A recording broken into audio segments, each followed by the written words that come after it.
Welcome everyone to Comics from the Multiverse, episode 413. I had to think about that there for a second. You almost transposed those, I could tell. I looked at it right before we started, but we had me talk for like 5 minutes and I forgot what number I said we were going to be on. This is a DC Comics podcast, everyone. We get together and we talk about the DC books we read this week. Coming up on today's show, we have Batman 149, which made me do a double take when I saw that was in the list of books, because I was like, didn't we already have a Batman? We did already have a Batman this month. We got 2 issues of Batman this month, the bastards. We also have Wonder Woman issue 10, Nightwing 115, Titans 12, Green Lantern War Journal 10, and Batman Superman World's Finest 27, 28. 28, okay.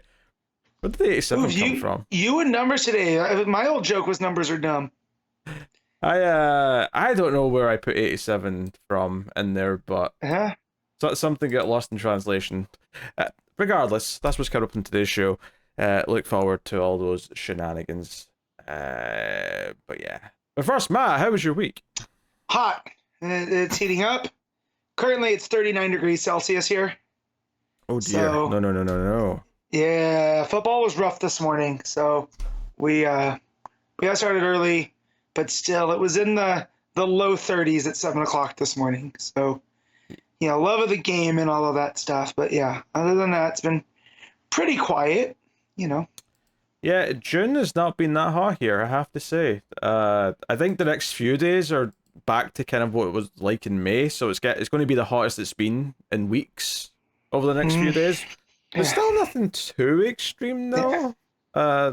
It's been kind of a mild summer so far, but watch July be torturous just because I said that. But yeah, been mild. Yeah. No, I'm behind in all my TV reviews this past week or so, because basically The Boys launching with 3 episodes combined with a very sleepy weekend last week led to just having no time for anything else. So I'm caught up. I've done episode 4 now, which was the new episode that came out on Thursday. But and this is a good thing, but it's bad for scheduling, is that those episodes are so dense that I'm easily sitting talking about them for 45 minutes on my own with little effort, because there's so much stuff to dig into and talk about, which is great. Makes for good discussing, good videos, but does mean there's a bit more of a drain on the brain. That rhymed. I didn't mean it to, but no, that's all right. Brain drain. Yeah. So but no, otherwise, not too bad. Although I did watch a lot of bad movies this week, either for content because we did X Reels this week, which is the show where we do like some of the worst movies ever made. We did an Alan Smithy film, so that was notable. Wow, the notable Alan Smithy. The notable Alan Smithy, and then also on stream, I was forced to watch Ishtar, which I was just laughing because Pete. If you guys don't know, on the web, on the Twitter, he'll put what genre it is in his logging list, and it said, what were your words? Allegedly, comedy allegedly.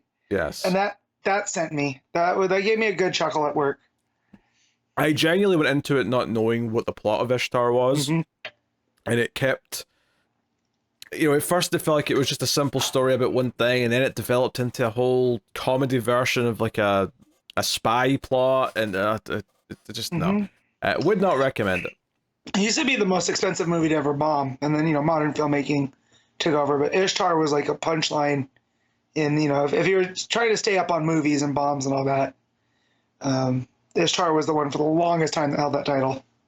I mean, yeah, modern movie making budgets have completely eclipsed that, so didn't keep it for that long in the grand scheme of things. But yeah, it's do not recommend. But yeah, that was pretty much my week. Yeah, I don't know. Pretty typical otherwise. I'm looking forward to getting caught up and everything else though, and getting back into my usual rhythm of reviews.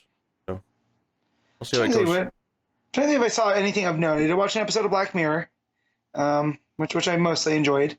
I think what else. It's mostly a quiet week. Oh, I did watch The Monkey Man last week, and it was okay. That was last Sunday. Um, pretty uneven throughout, but Dev Patel really, you can tell he really likes action movies because there's a lot of cool action set pieces in that metal chunk of it. But yeah, not enough monkeys for me.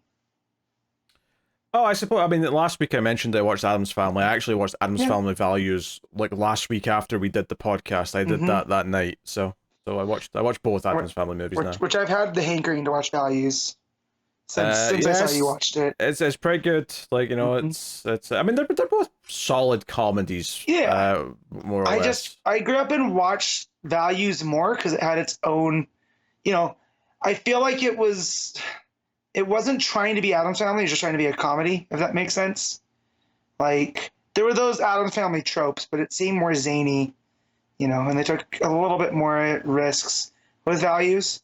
So, and I just love Fester, and that one. And Values just cracks me up. It's just got a bit of a better plot. Wednesday comes into her own and gets her own plot, so that's more memorable. Although there's a continuity error between the two movies, which stuck out having watched them so close together. Because the entire plot of the first movie is that Fester's been missing for decades after he had a fight with Gomez, and he got amnesia at some point, and he's now with this woman, and they try and use him. And they think they're pretending that he's this long-lost brother, but obviously it turns out he's really the long-lost brother. But anyway, that's the whole plot of the first movie. He's been gone for literal decades, meaning he's never met Gomez's wife or kids. In the second movie, when they start talking about Fester wanting to have a wife and romance and all that, he's like, oh, for years I've watched you and Morticia, and I've been a little bit jealous. And I'm like, no, you haven't. You literally hadn't met them until like 6 months ago. What are you talking about, Fester? What's the years between the films? Is that 2? Well, it's 2 years in making, but like the end of the first movie, Morticia reveals she's pregnant, and then the second movie starts with her giving birth. So it's only 9 months. It's only 9 months at the most. Yeah, so, that's right. Yeah, like they give you a definitive timeline. It's 9 months between the two movies. Yeah. So that's funny. Well, Fester's amnesia. He has filled in memories. Okay, that sounds like you're headcanoning to explain a mistake. Yes. That's what that sounds like. All right. Well, anyway, let's get into business, shall we? We got the Tuesday and Wednesday rankings, the formerly known as ComiXology Top 10. We'll have a look and see how it is, and we're really coming close to the end of this. Separate days. It'll be one day again soon. So yeah, Tuesday. Guess for number 1. I'm gonna guess Batman. It is Batman, yes. Despite several other DC books that are much better out this week, unfortunately, Batman just by default goes to number 1. Number 2 is Wonder Woman. Number 3 is Nightwing. 4 is World's Finest. 5 is Titans. 6 is War Journal.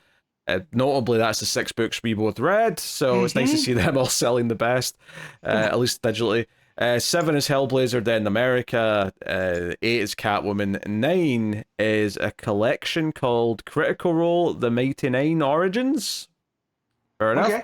And then there's a Star Wars collection, Hyperspace Stories, in number 10. So, yeah, the DC single issues weren't much in quantity because they didn't even fill out a top 10, but I would say that top 5 or so is a pretty strong selection. So at least compared to something like a week or two ago where it was like here's like 2 proper books and then some of these weird side books that hardly anyone's reading.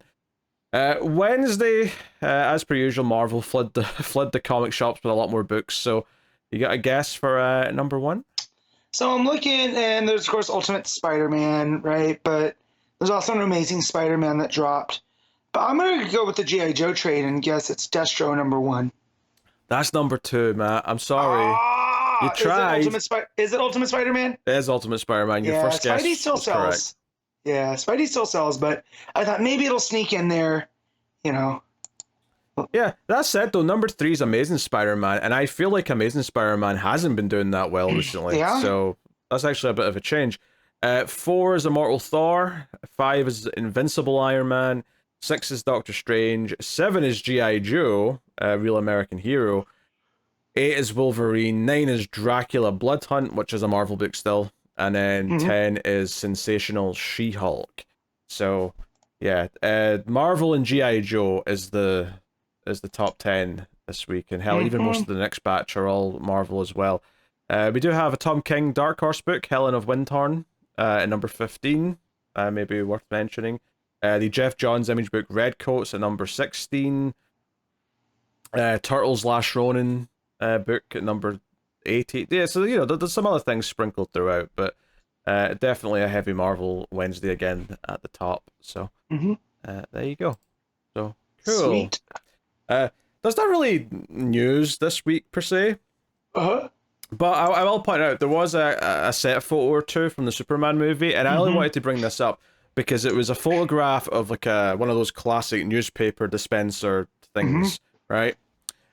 Which is a very American thing because I don't think this was ever a thing in the UK. But you put your quarter in. But you guys would have newsstands though, right? Where you could just, or did you have to go into a store to get your papers?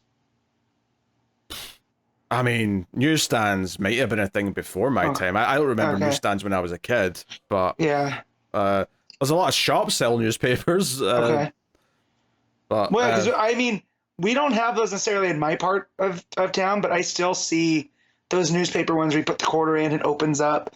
They're far and few between, but you can still see a couple of them. Yeah. No, it's only something I've ever seen in movies, but it's one of those, and it's the Daily Planet. And it's like a story that Superman stopped a train, so it's like a sort of blurry photo of him stopping a train, right? It's like, that's all fine and well.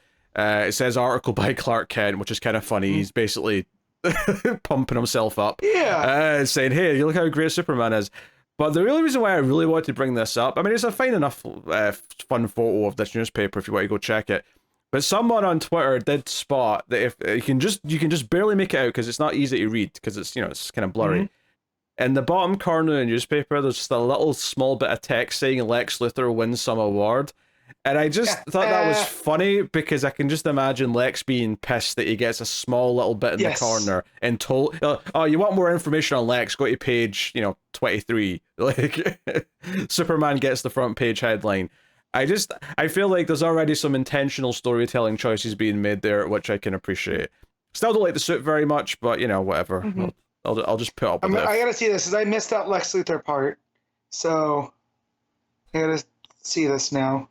Yeah, you have to zoom in. You have to do the CSI enhance and whatnot. But you can just kind of vaguely make out that it says Lex Luthor an award or something like that. That's very funny. Yeah, I just thought I'd mention it. I thought people would be interested, at least a little bit.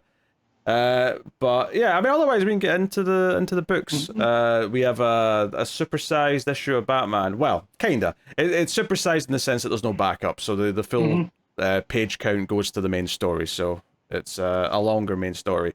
And surprise, surprise, I hated most of this, but okay, I will say I do like one little status quo thing they introduced before the end of the issue, which I think could be fun going forward, especially if other books use it. But the main premise of this issue is that the clone that was made by Zur-En-Arrh of Bruce to be his Robin is around, right?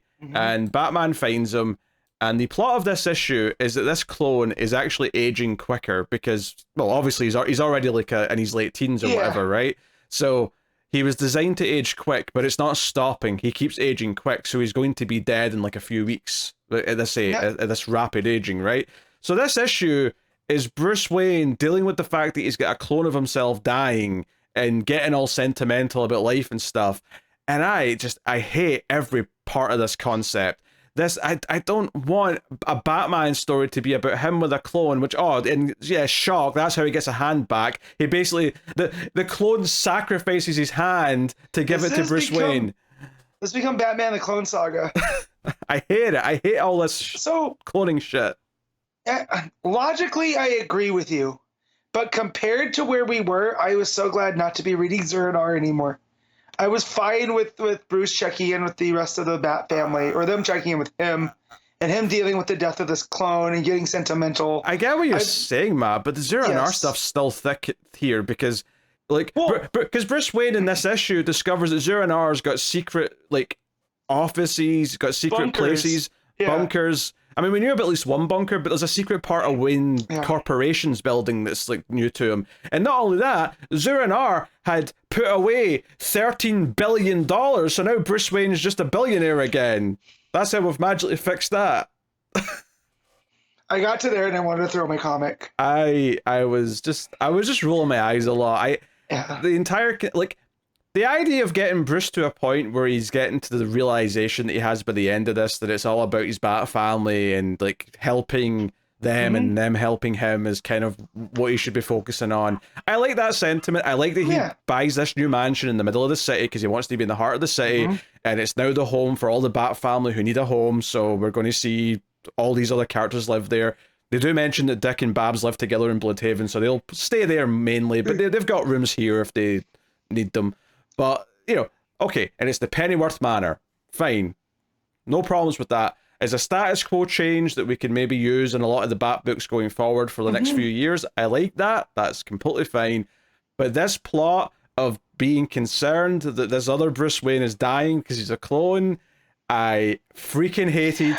Like, if we weren't getting stuff, I hate to keep comparing these books, but if we weren't getting stuff with in Ram V's tech, that's Bruce facing down his mortality, this would ring a little bit more, not true, but it's hit a little bit harder because he's watching himself die and get older, right? But, like, I don't know. After all the stuff that we did with Zur-En-Arrh and a clone that's aging out, it was hard to get that sentimental about it. Yeah, I just think it's shit. I think it's shit, and I don't think it fits Batman at all. I have no problem with Batman fighting a Clayface, you know, like someone that's a bit more monstrous, like mutants and things like that. That's all fine. I'm cool with Mr. Freeze. I'm cool with him being in a science fiction-y world. But I just don't like the way that Zur-En-Arrh has been used, and I don't like this idea that there's just a clone that is now dying, and that's how we get to a lot of these points. It's just all a bit fantastical for Batman for me. So, given the fact that it's all spinning out of a story arc that I pretty much hated to begin with. I mean, at the very least, though, it's a one-issue thing. Like, it's done. Like, we're at the end of it here. Next issue will have a completely new thing. So did I miss in reading that it felt like the reason the clone existed was to age Bruce up and then transfer the Zur-En-Arrh consciousness into a real body? Or no. It was okay. It was just that he wanted him to be ready as a fighter. And the clone theorizes that he didn't care about the aging stopping because all he would do is just keep making more clones. So it's just an endless supply of Robins. I get the take in the meta sense of Batman always having a Robin, always having someone waiting. But yeah, oh man, I almost would rather have had like this clone was meant to be the new and improved Bruce Wayne without the same kind of trauma, so he's not as hung up on things, you know, but hooey. Yeah, I mean, there's some stuff with Batman talking to Tim that he's worried that he's going to, you know, that Zur-En-Arrh will still come back out of him or whatever, and I'm like, oh, please, no, I never want to hear about Zur-En-Arrh again. Never again, please. But, you know, I think the only other thing I'd have to say, other than just the absurdity of the clone cutting off his hand, because Bruce comes back to the brownstone and like Tim in that earlier was like, oh, there's been an incident, Bruce, and I thought, oh, he's tried to commit suicide, and I was expecting bandages around his wrists or something like that, but then I saw that the hand was missing. I went, oh no, he's just cut off his hand and put it in a tank for Bruce to attach later. God damn it. I didn't like that either. I want to know, of course, here's where the new hand's coming in. I had to say as well, I wasn't super fond of a lot of the art in this issue. It had kind of that, I don't know, it's kind of smooth house style kind of look to it. At points, I just didn't really like the faces and the expressions on them. I get that they were showing maybe a bit of time passing, but it was kind of weird that Bruce suddenly had a beard for like a couple of scenes. And then he didn't like 2 scenes later, so I don't know. It felt a bit of a so he's choice. got like the 5 o'clock shadow through most of it. Like when he goes to get the money, right? That's Zur-En-Arrh his stash. He has that 5 o'clock shadow. When it's time for the clone to die as he's hooked up to this Herculean, life support machine. Bruce has a full-on beard. Like, it looks like a playoff beard almost. Yeah. So, Also worth mentioning, Vandal Savage is commissioner, which we knew, but he does a whole thing where he calls Batman out with a signal and says, "You and your team can continue to operate in my city, but you have to keep it quiet, and you have to do whatever I ask whenever I call you." He even offers him the mansion back, and Batman tells him to go F himself, basically. yeah. And that leads us to the Pennyworth Manor and Bruce fixing it up and everyone being invited to come stay. Which, again, this is the part that I like the sentiment of. Selina comes to see Bruce as well, and I really didn't like the art in these pages. I thought Selina's face looked really flat, really lacking definition. Bruce looked like a completely different guy from earlier in the issue here as well. Just very inconsistent, not really working for me at all. Yeah, it also kind of felt weird to just like, because I hadn't even forgotten we had the whole Batman, Catwoman, Gotham War thing. So to hear Catwoman and Bruce like bring it up and be like, "Oh, we were at war and that was really silly, right? Do you know the Zur-En-Arrh was kind of like manipulating my head?" It's like, yeah, like, Dick or Babs told me everything. Water under the bridge. I'm like, I feel like I get that that's the justification for it, but having them just kind of hand wave it away like that in a scene just makes the whole thing feel like it was just a big giant waste of time. Because it was.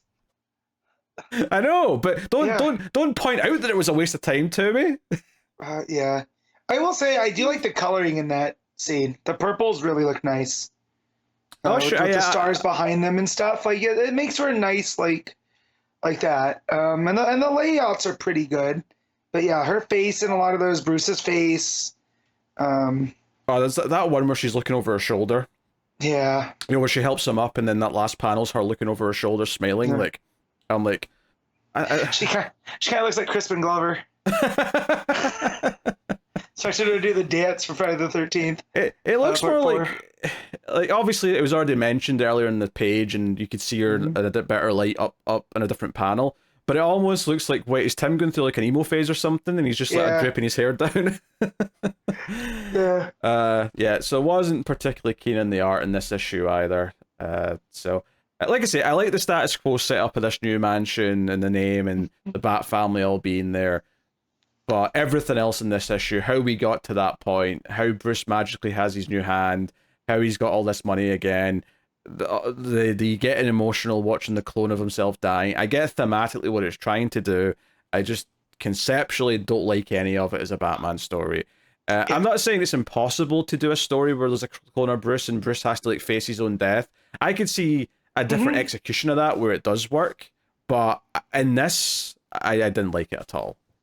I think it needed to be more drawn out. It had to be moodier. It had to be more of like a deep introspective kind of like saga almost, if you were going to really sell me that story. And I don't think this was the execution of that at all. So yeah, there you go. That's that.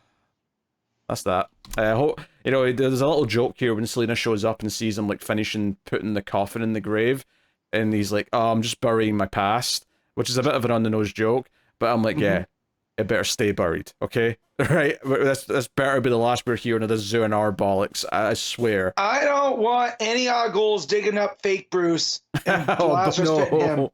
Don't even put that into the world, Matt. I don't even want that to be a possibility. Yeah. Don't just leave him. Fun fact about Abraham Lincoln is that after he was assassinated, there were some former Confederates that had to settle some gambling debts. So what they were going to do is kidnap the president's body and hold it for ransom, right? And they almost made out with it. And that's where Secret Service became really a big thing because it were for, counterfeiters and whatnot. So what they did is they buried Lincoln under this like 7-ton concrete slab at the time. And then that's where he's been ever since. And I feel that's what we need to do with this Bruce body. 7-ton concrete slab. I was wondering where you were going with that. You just sort of naturally pivoted to that. It reminds me of Abraham Lincoln. I'm like, wait, what? Yep. Where are you going with this? It's worth the wait. So just big concrete slab. Here lies so and so. Make up a Wayne family member. Yeah, the problem is though is that League of Assassins absolutely would have access to the equipment to dig up a 7-ton concrete slab. They come with the League of Assassins backhoe and bulldozer. Yeah. Entire construction site worth of equipment just to remove well, this. I mean, that is kind of what the Orgums did, so that is kind of spot on. There is, they came to fix Gotham. So, oh man, just everything else. Like I know I'm the crank that beats up on Batman, but I'm so happy there still is good Batman that I look forward to read. It's just not the main book. This is what I read first every week. Just get it out of the way, rip it off like a Band-Aid. Yeah, the other thing here that I want to just say how much I disliked was any page time that was devoted to the clone going on about how, oh, I've got all these memories, but they're all just your memories, so I've not really experienced anything or lived. Like every time he started talking about that, I'm like, I don't care about you. You're just a dumb clone that I'm going to forget about next issue because I don't want to think about you ever again. Yep. So yeah, I mean at this point I'm openly hostile towards this book and I keep reading it anyway.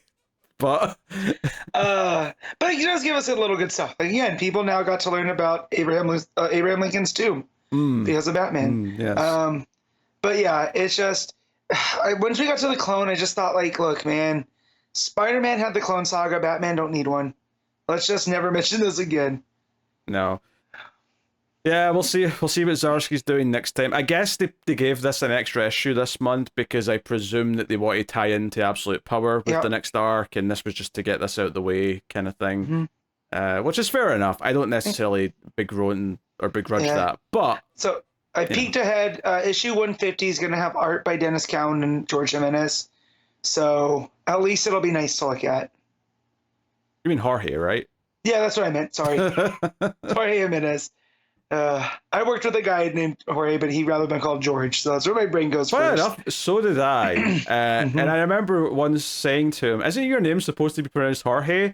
And I think he just kind of went with George because he expected most people to just incorrectly say George, so he just sort of like, no, I'll just go by George, I'll just accept that. But I'm like, okay, fine. It's not that hard to say, though. But one time, one of the ladies at work was asking for him, and they go, have you seen Jorge? And it took me a second, because in my brain, he's just George. I was like, oh, yeah, he's down this way. But yeah, it took me a solid 20 seconds to realize who she was, talking to.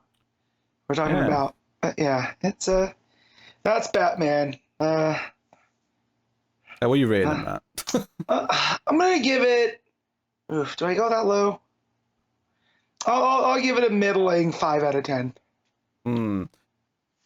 I was gonna go 4.5, but I'm in a good mood this week. I'm tempted to give it the 5 as well, just purely because I like the mansion stuff that it sets up towards the end.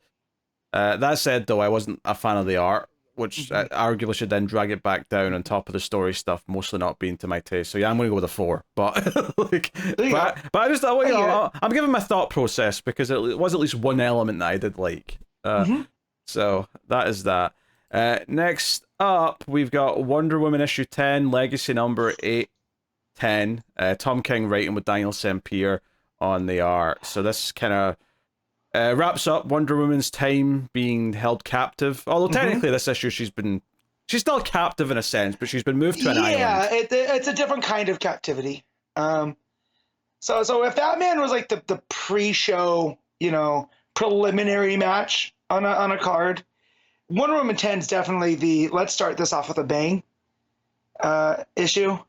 Because I thoroughly enjoyed this, and it's not just for the reasons that you're going to think. The jumping jacks you were going through there to make that comparison to a wrestling card work were absolute nonsense, Matt. I'm just going to say it, right? That didn't make any goddamn sense. No, it does. So you either want to go first or last, right? It's called curtain jerking, right? So if you come out first and you put on that, you set the tone, So us jumping over the other ones to go straight to Wonder Woman, that's good. Because I thought we were going to build up there because it's been so good. And Connor's not here to be a doo-doo head. So yeah, but this wasn't first, though. Batman was first. No, but Batman was the preliminary card that nobody cares about. Like, you showed up, Yeah, so you're saying it was a pre-show match. That's what you're trying to get at. Okay. Yeah, prelim, like, it's the seat filler match. Oh, bloody hell.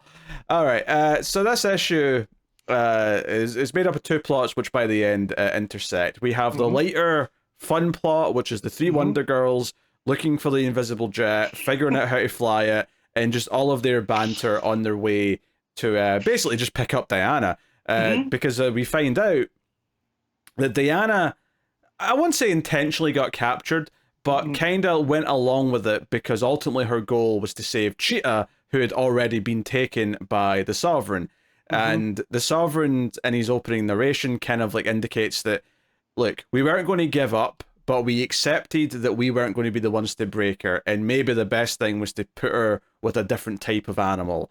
And, you know, this is Wonder Woman waking up on a desert island, and the only other person there is Cheetah.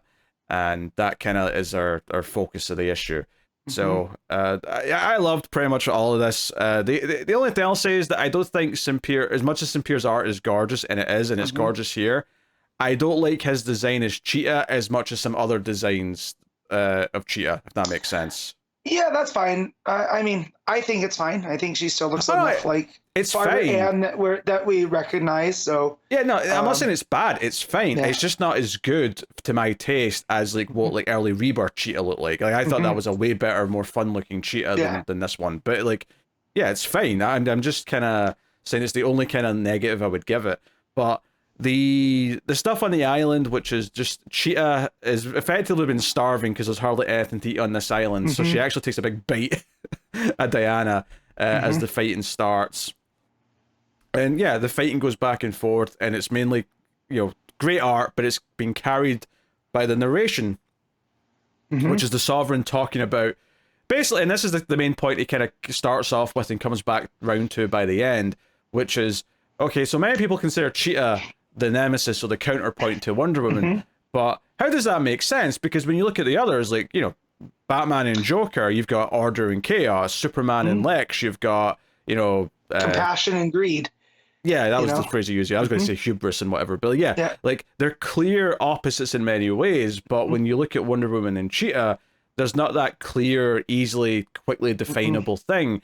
But by the end, the point kind of comes back round to, and it's almost like the Sovereign, in a weird way, makes an interesting point that's actually very progressive. He doesn't mean it to be progressive, but if you he actually stumbles upon it by accident. But if you actually read what he's saying saying that, oh, like these two women can't be just put into a simple box. It's a lot more nuanced than that. There's a lot more ebbs and flows to their conflict, and you know, again, to separate them from the other Trinity and their arch nemesis, is that by the end of this issue, Cheetah and Wonder Woman like are embracing each other, and Wonder Woman sort of revealing that she's there to save her and like take her home, and you know, we end up with like them sitting huddled next to a campfire. It's almost romantic at a certain point, and I'm like, I mean, it's something that we've talked about with Wonder Woman before, that we are not sure who her true arch nemesis is, right?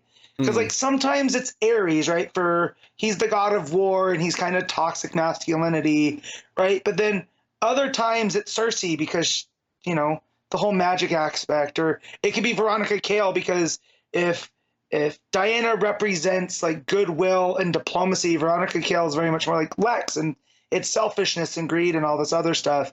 Or it could be Dr. Psycho, another toxically masculine guy that tries to get into people's heads. And so I like that what King does here with Barbara Ann is he's like, yeah, she was turned into a creature by the gods and she should forsake them. And here's Diana, who is trying to make things better as kind of this emissary from this perfect place. They don't really reflect one another. And I like what he says there towards the end is like kind of all the Amazons, they're not a mirror. They're like the reflection of the sun on the ocean. Right? It's just everything's a little bit different and they're kind of incomparable. And I was like, damn, Tom King, that is spot on for Wonder Woman. Yeah, but to go back to the comparison to the other heroes and their arch nemesis, though, I would say that like there is no nemesis, right? Everyone you suggested there, I don't think any of them fit. I think Cheetah feels the one that's the closest, not because she's the opposite of Wonder Woman, or anything like that, but just because she's the one that feels the most impactful. Like I think with you cannot deny that with Batman, Joker's the one that's the biggest villain. He's the one who stands out. He's the one that's the most exciting to see. Same with Superman and Lex. He's got the most impact in the villain's life for one reason or another. And I think that's somewhat true of Cheetah, even though Yeah. the relationship with Cheetah is very, very different, and that's kind of what makes the relationship feel unique compared to the other heroes and their main villains.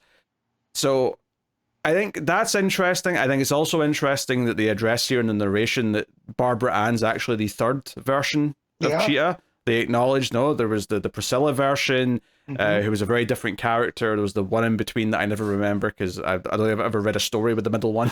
Me neither. I only know the Golden Age one because they've gone back and retconned that was Hippolyta, right? In JSA, she's the one that faced the Priscilla version.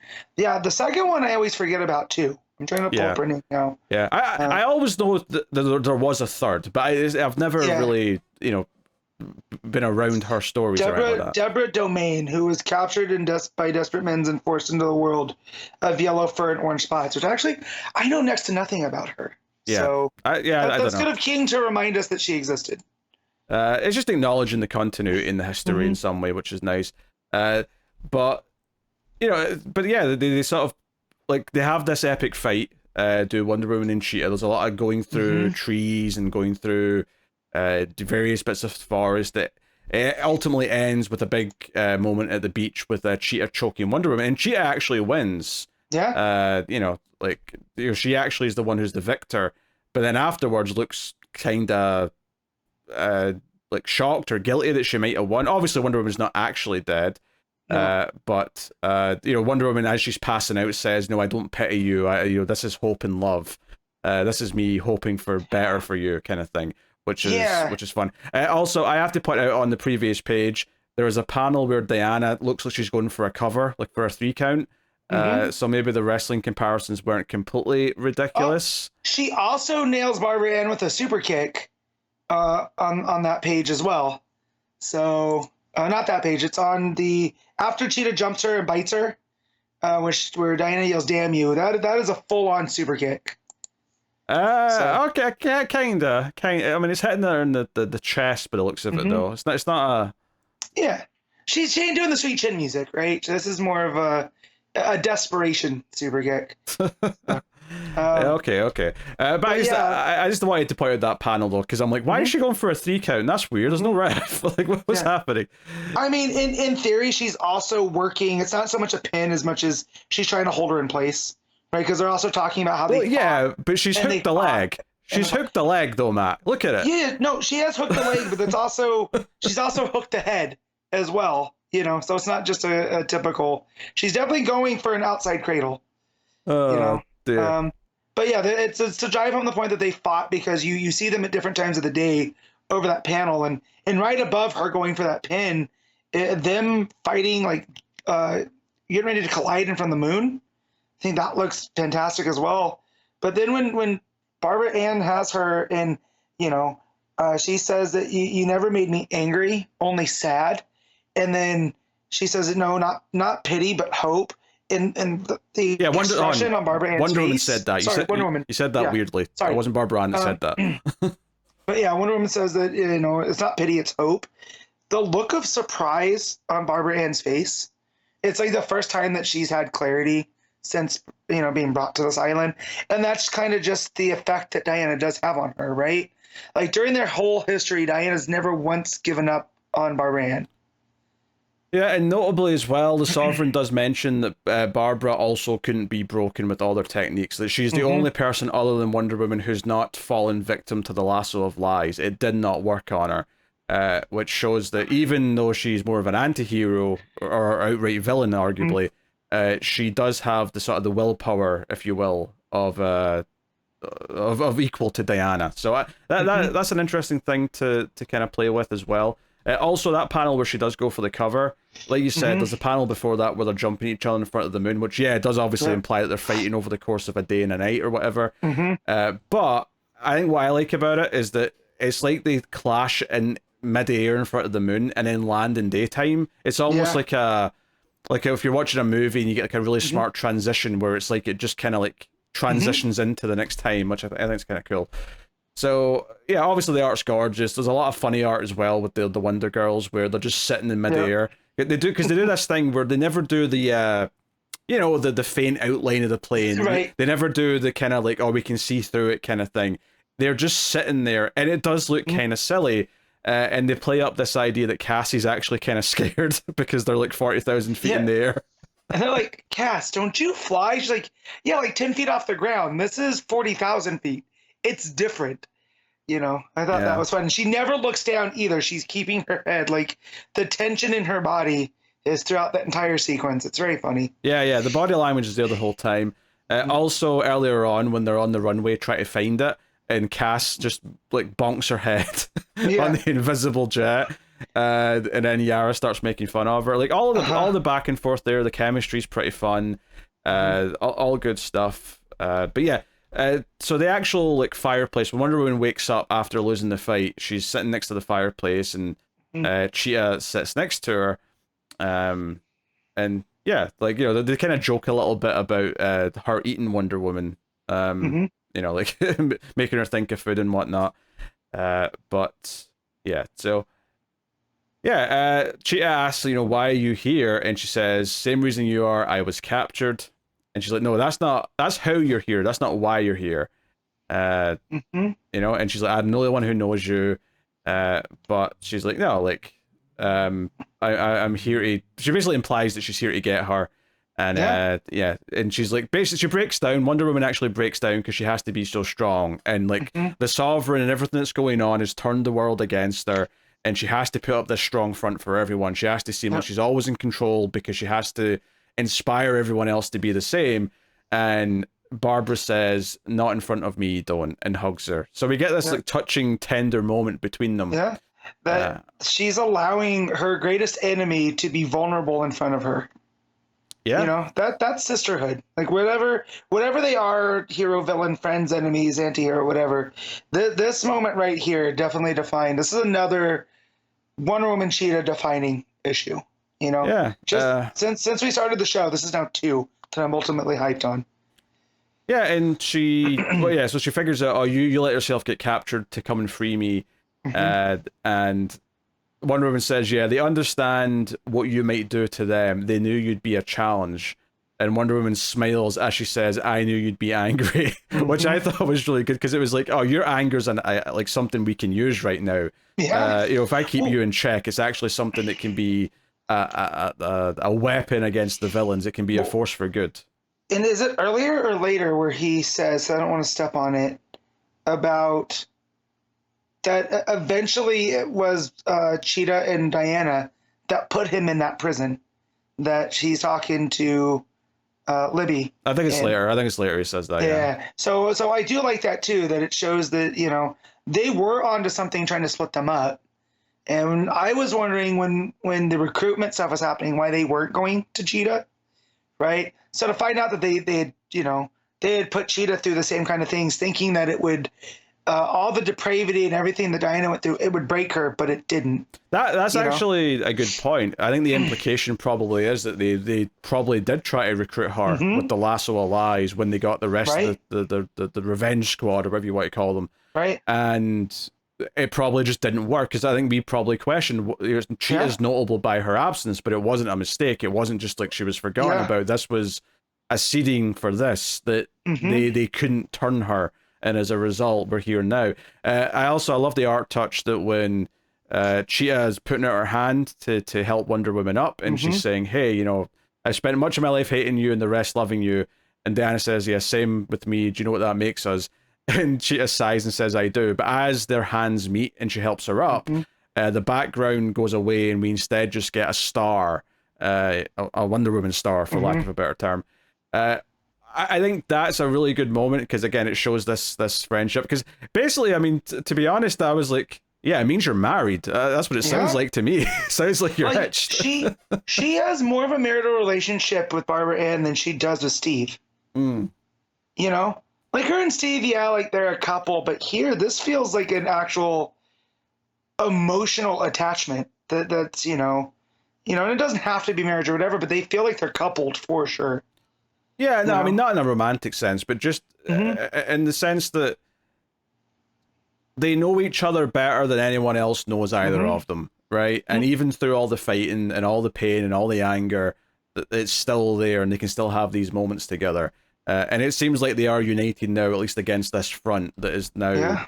So after that, though, we're back to the Wonder Girls, and Cass is leading against the Jet. Yara's still sitting in there, so she looks really funny, just kind of floating in midair. But yeah, it's all good fun. They talk about how it's like, so do you think the government's gonna flip out on Sergeant Steele because he gave us access to the satellite network? And then they're like, yeah. Donna's like, yeah, they'll probably try him and hang him as a traitor. And it dawns on Cassie that's like, oh, we're gonna have to rescue him now too, aren't we? And it's the funny stuff that, as a hero, not letting the petty stuff. You still have to do what's right. Well, why is despite how stopping bad they there? are. Like she says she has that realization, and then Yara immediately goes, no. And then Donna goes, of course we do, it's our duty. That to me, that's what made it funny. It was that punchline. But yeah, honestly, my favorite part of this though is when Diana and Cheetah come just walking out the forest or whatever, and they come out of the beach. First of all, I like how easy this actually is. It's like, okay, the plan all along was just to have the Wonder Girls come and pick her up. Like once this part of the plan was reached, that's great. But my favorite part of this is actually Yara staring down Cheetah. I'm like, oh, this is an interesting pairing, because Yara's whole personality is that she, she's tougher. She's trying to prove herself. She's got that kind of that attitude, and something about her getting in Cheetah's face because this might be like someone to prove herself against. I thought was a nice little tease. Like I don't know if we'll ever pay this off. But if potentially someday we get a Yara versus Cheetah story, I could be all for it. Like that one panel of Cheetah hissing a little bit and then Yara just going, Yeah. It was the hiss that got me. I was like, oh, okay. So the game recognizes game here. Yeah. Just staring her down a little bit. So, yeah. So they fly off in the jet. Notably, this time we don't see an outline of the jet, but we do get the impression that they're being hiding inside the jet because there's the panel of Wonder Woman being covered partially by the invisible jet. But like you said, it ends with that sort of final line about how they're not a reflection of each other. The Amazons are more like the light bouncing off the water, and we get the final panel it's basically the final shot of Jurassic Park with the birds flying over the ocean. I thought so too.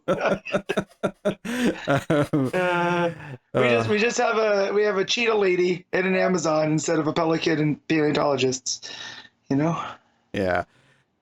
So no, I like this. I also love the visual of the three Wonder Girls and Cheetah all squished in together in the back seat of the jet. That's quite funny to me. Where just the various facial expressions and how uncomfortable they all are is quite good. So, yeah. Yeah, Yara looks like bored. Like she's like, oh, okay. There's no action to be had now. I guess I'll get back in the jet. But yeah, this was so good. Yeah, this was great. I mean, obviously, I thought last issue was a little bit of a step down just because it felt like a bit more one note than a lot of the other issues have. But this was back on form. I think you read this arc as a set in the trade or whatever. I think it'll flow together great. That said, though, it has been a very good month-to-month read for the most part. There's only been one or two weaker issues. Most of them have been of a very, very high standard with excellent art.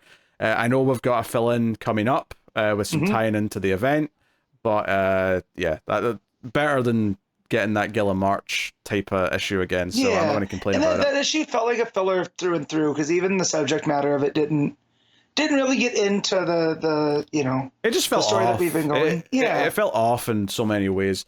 There is a backup as well, of course, which so this backup, right? It starts with it's just Damien and John arguing about various things, partly looking after Lizzie, but partly like how they each get their names and whatever else.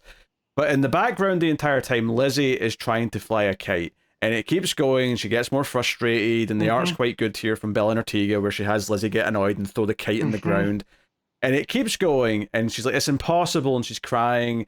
There's a funny joke at one point where Damien tries to tell Lizzie that just accept that everything's bad and like we're all doomed and nothing actually matters, and John's like, oh, great job. But there's a moment where they're trying to get the kite to fly, Lizzie starts crying her eyes out, and I think as Damien just kind of suggests, hey, I kind of know a guy. And as soon as he said that, I'm like, oh my God, this is all building up to a Kite Man reference. It so is. It's so, and that's where I started to get a smile across my face. But it's the next couple of pages where she starts crying again because the kite still fails. And then John just sighs and goes, okay, we'll do it your way. And Damien just grins and says, hell yeah. And I'm like, oh my God, this is a Kite Man masturbating. So it was backup. right. It was right in front of us the whole time with a kite, and it did not dawn on me until the hell yeah. Oh no, I got it. It was the implication before that where it dawned on me we were building up to Kite Man. But yeah, like it's like I was like, oh my God, King, so, you bastard. I also love that Damien tries to explain the myth of Sisyphus to a girl that's probably related to Sisyphus, right? Like, because he's telling her the Greek story and whatnot, and the lesson that Damien gets from it is don't try ever, because if everyone does not don't try, it's don't have expectations for things, because we have no expectations and everything is the same, which is not what you want to be telling a 4-year-old, because it's basically that it's a 4-year-old. So I love all that, and then as they're trying to get the kite to fly, Damien's like, right now there's somewhere in the world crime is happening, and where am I? Where's justice? Where's vengeance? Where's Robin the Boy Wonder? And he's just muttering to himself. I thought that was so funny too. Yeah, I mean, these backups have been mostly just good comedy, and I think there's some nice touches in the art. I think Bell and Ortega, well, a little cartoony for me sometimes. I do think it works really well with the young Lizzie with the big eyes, especially when she's yelling or crying. It really sort of works for the atmosphere and the mood. I especially like, the moment where they finally give in, or John finally gives in and says, all right, we'll go and get Kite Man. They really emphasize how loud the crying is by having the wahs as big letters in the background. It just completely like encompass the entire scene, as if to say that's all they can focus on now is the sound of her crying. Like everything else is gone. I thought that was good. That's just smart comic book art and plotting. So very much. Yeah. So yeah, the final page is just Kite Man, after being broken out by John, is now teaching Lizzie how to fly a kite, and it's all going well because he knows what he's doing. Yeah, and I love that. And she goes, "Oh, I get it, Mr. Kite Man, like Sisyphus and shampoo, right? Because it was of Sisyphus and Seamus or Camus. So I just thought, the Wonder Robin stuff. It's for me, these work best when she's little like this, because you can play with that, and just how unfit John and Damien both are to babysit her. It feels very much like real family stuff. Has she referred to herself as Wonder Robin before? Yes, that was that was in the one where they wanted to take her out on patrol, and he gave her the Robin costume with the tutu. Yeah, I remember the costume. I know it's not the first time we'd seen that, but when she yells out "Wonder Robin can fly," because she's on John's back, I didn't remember if we heard that name before. So yeah, this one had me cackling even before the hell yeah, and then I got a big stupid smile on my face. I like the idea that she wants to be a Robin when she's a kid, because kids inherently think that the older person who doesn't like them as much is the one that's cooler. And so it makes sense to me that she wants to take after Damien more than John, because John's actually nice to her. That makes sense to me. Yeah. Well, and there's also, to me, it also like what drew me to Batman originally was Robin, because he was a kid, and that's what made Dick Grayson one of my favorite characters. So I just feel like that's also here, is that she's identifying more as a Robin. It's not just a legacy thing, but it's because she's a kid and there's the bright colors and whatnot. But you're also onto something too with the, he's meaner to me, so I'll try to be like him to win him over, type thing. So, but yeah, I was not expecting Kite Man at the end of this issue. That I already got Cheetah and Wonder Woman, and so I was like, oh, this was the warm and fuzzies. Yeah, very little to complain about in the issue. It's extremely good stuff. So, what are you giving Wonder Woman issue 10? Is that what we're on? Yeah 10. I'm doing it. I'm giving issue 10 a 10. I'm going to give it a 9. I think it's excellent. Yeah. I think you're a bit of a self-parody. I am, but I also now, it won't just be Wonder Woman 8 from Rebirth. It'll now be the next volume of Wonder Woman 10. I'm just a sucker for Barbara Ann, and I thought here King, there's a chance that King was gonna fumble but he didn't. He took the ball, ran all the way with it, and it's exactly what I like about her as a character. So, yeah, we're feasting with Tom King's Wonder Woman. Yeah, no, I mean, I just thought it made a lot of good character analysis between Wonder Woman and Cheetah. I like the comedy of the subplot with the Wonder Girls. Like it was all very nicely balanced. Then the backup being fun on top of that, just as the cherry on top. So, very good. Nightwing 115, Legacy number 302, Tom Taylor writing with Bruno Redondo on the art. So, next part of the fall, and we start off, of course, with the place on fire, right? The fire alarm's going off, the sprinklers are going off. So everyone at the gala is trying to run around and save people. Barbara's directing people out with Tim, or maybe it's Damien. It's kind of Damien. It's one of the Robins. Damien was there, so I think it's Damien. He's getting bigger now. It's harder to tell them apart.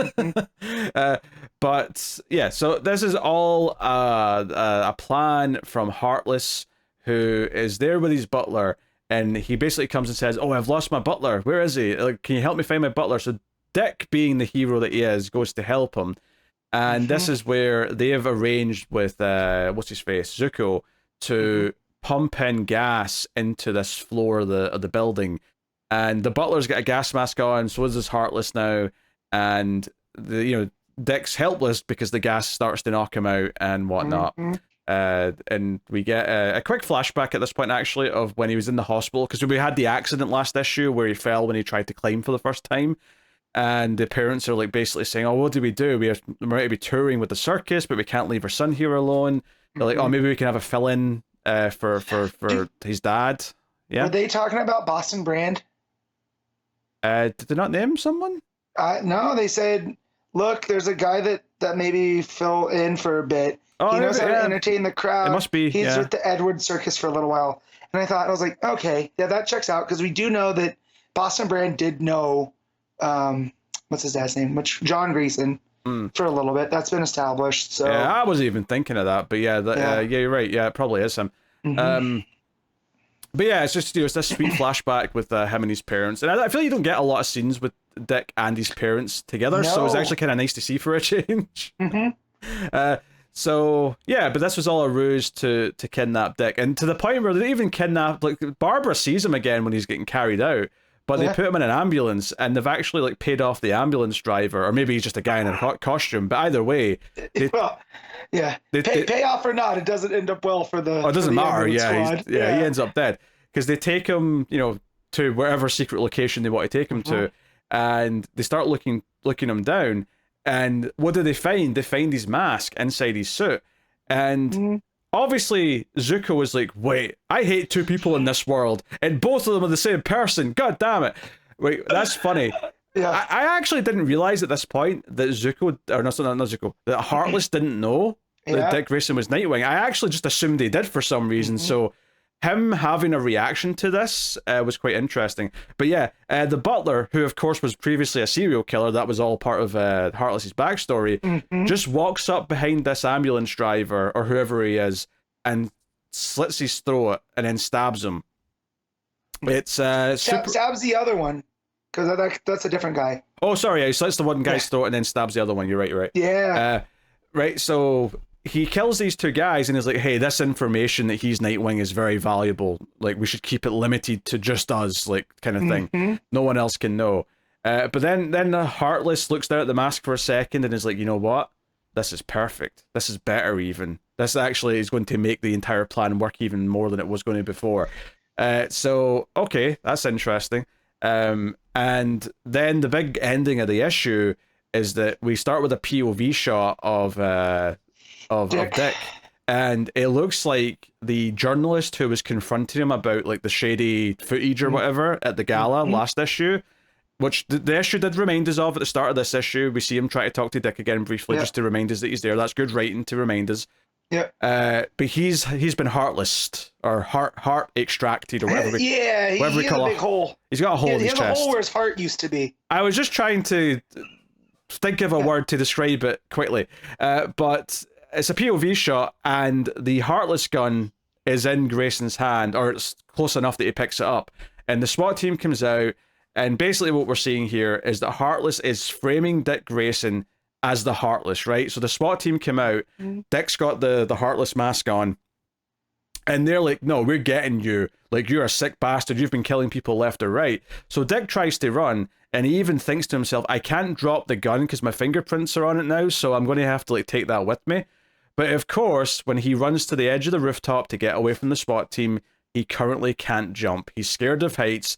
So this was really nice. It's all in silhouette in the art, which was really good too. They shoot him in the shoulder, and they take off the mask. So the big cliffhanger page is that this SWAT team are like, this is Dick Grayson. Heartless is Dick Grayson, and that's what we cut on. That's the last page.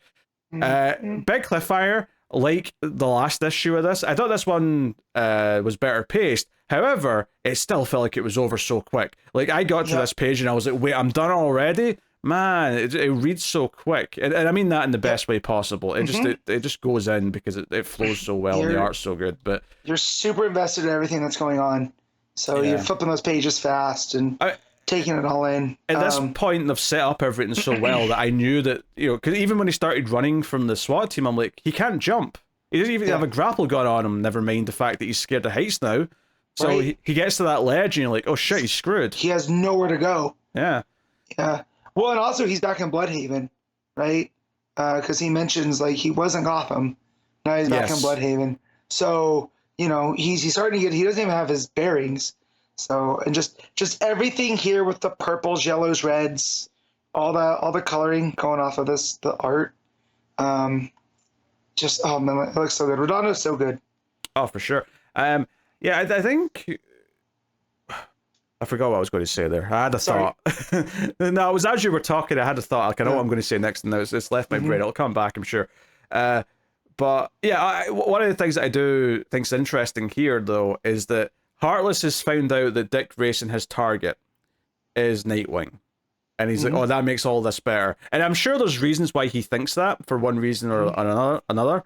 But all I could think is that, yeah, but what you're not thinking about now, Heartless, is that means that the person you're targeting has Batman, Batgirl, Robins, Titans that are all going to like work overtime to solve the problem you've just put him in. This framing that you've just done, he's got an army of superheroes who are going to find a way to prove that he's innocent.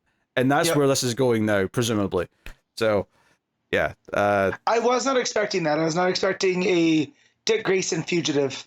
No, was I. To end, for Taylor to end his run on, because we have 3 issues left after this. Yeah. So that said, though, I could twist. maybe expect that they'll exonerate him so that he's not guilty. Maybe this might be the end of him being like a public figure who's doing all this work, because like enough people are going to doubt him now that he's going to have to just sort of take a back seat, at least in a public sense. Maybe he'll still fund those things, but it's a way for Tom Taylor to sort of reset it a little bit for the next person. Where it doesn't like retcon anything, but it means that it definitely casts some suspicion onto Dick Grayson, right? Because that's all some people need for public perception, right? Frame not or not, like he could be, exonerated through the courts, and no, he's not heartless. He's never been heartless. We have no other proof that he's heartless.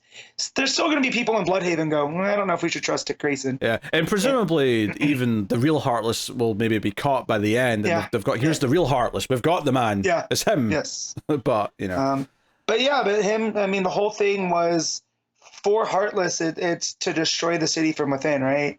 To take all the hope, because that's what he gets. He builds people up to take it all, and now this is where it's seeming like Dick Grayson's been on top of the world, and this is where the fall is going to come. But we all know, like you said, he has an army. He is the most beloved person in the DCU. Everyone loves Dick. Yes, that is correct. Right. Also, the art on the page where the butler killer kills the 2 ambulance guys is so good. Like, the way that his face is in silhouette, but the glasses are lit up. So good. Like, and that's been consistent. He's drawn him this way before, but it was really effective on this page. It's kind of reminiscent of James Jr. in the yes, it is actually. That's a good comparison. In what was that series? The Black Mirror. Snyder wrote. What's that? Black Mirror. That's right, and Black Mirror. So, and I wonder if that's intentional, because we do know that that Taylor loves, all of Dick's history, So, but yeah, no, all of that with the purples and yellows, like those colors are almost competing, so it really draws your eyes there. But yeah, man, a lot of good stuff. I was not expecting the frame drop, so I when I was reading this last night, I went, oh shit, and my wife goes, what? I'm like, long story. I'll explain it later. Oh yeah, it's about 30 issues of comics now to explain. She thought, well, she thought something else happened. So, but yeah, I said no. But yeah, good stuff. Yeah, no, just another excellent issue. Art throughout is fantastic. All the strong colors when they're out, it's outside the building, and all the police lights are in the background. Really makes everything pop. You've got the desaturated kind of muted colors of the flashback. All of it very good. So yeah, what are you giving Nightwing, Matt? I'm gonna give this a 9. I mean, yeah, it's kind of. I'm gonna go 8.5. I'm going to just go a nudge lower, but just because it did finish really quick. Like, it's the only real critique I can have, to be honest. But I like everything that it's doing. I think we're getting into some really interesting territory here. So, good stuff.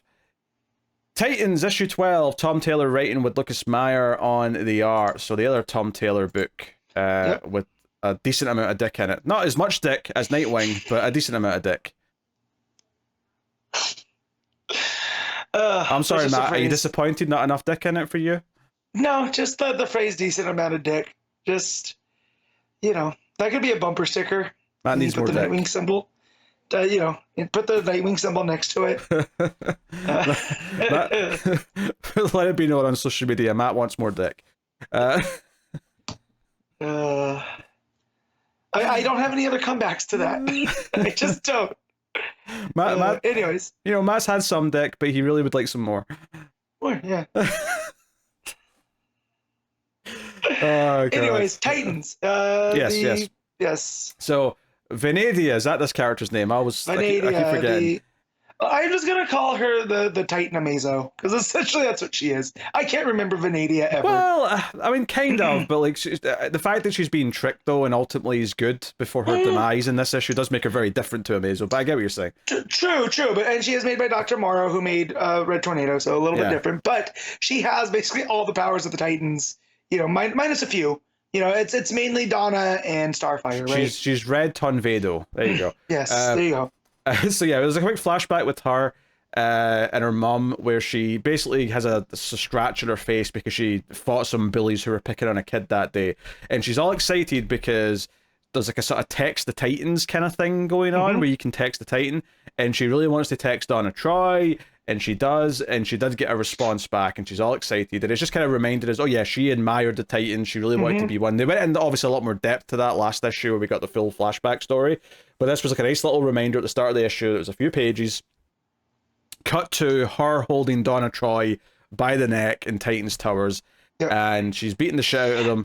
I loved the art here whenever Beast Boy changed. I thought he looked great as a raccoon. Later on, he's a bear. In fact, he's an ostrich at one point, I think. An ostrich, yeah. The Lucas Meyer drawing Gar as a bear is very much me. And Starfire's also on that page. So, again, I was being spoiled. Yeah, for sure. In this one. Yeah, all the art here is great, which is good. Because, sometimes when it's just a bunch of fighting, it can feel a bit whatever. But I think what they did here with this fight, which is really good, is not only does the art look great throughout, is that they're constantly talking about problem solving the issue and like, okay, what can we do here? So it's not just fighting for not just fighting's sake. I don't even mean that. Like, sometimes you'll just get good fighting and the only purpose of it is the fight itself. Here, there's a lot of crosstalk where like, hey, Cyborg, she's part machine, can you like hack in or something? And he tries to, and he does, and he's like, hey, she's not seeing reality as it is. She's seeing like there's like a digital like AR element on top of like our faces. She thinks we're something else, and because at one point she yells out for the Titans, and they're like, "But we are the Titans." What are you talking There's about? some of that patented Taylor humor in very dark moments. Yeah, it's all very cool stuff. So, and then during the fight, we cut to Raven, who's basically. Raven is there. Raven's in the gym.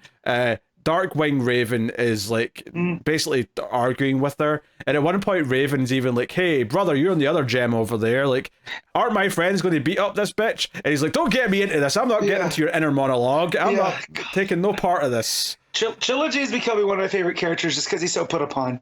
I love him referring to the two Ravens bickering as an inner monologue. Yes, I think that's actually quite funny. Yes. But yeah, basically Raven's arguing that deep down the dark version of Raven does care about the Titans, and that's why she's even like not just killing them or whatever. And Raven's like, no, I'm putting them in the place where I want them so that they'll be my servants when I take the throne, yada yada yada. But Raven's like, nah, the Titans are smarter than you. They're going to win. And it actually ends in a hopeful moment where Raven's like, I'm going to get a front row seat to them kicking our ass, which again is a funny line. Like, they're going to hand their ass to us is a very funny line. Well, and I like too because she's like, they'll conquer worlds with me, they'll leave death and ashes in their wake, they will be my Titans of terror. And it's very comic booky. Very evil villainy. And she's like, nah, that's a nice deluded little world you're living in, but I know my friends, and they're gonna hand you your ass. Yeah. So cut back to the Titans. Gar's now an octopus, and he helps the others sort of bind her because Cyborg thinks if you hold her still, I can jack in, and you know what I mean. He can hook up and like do some computer things to like take away the illusion that she's seeing.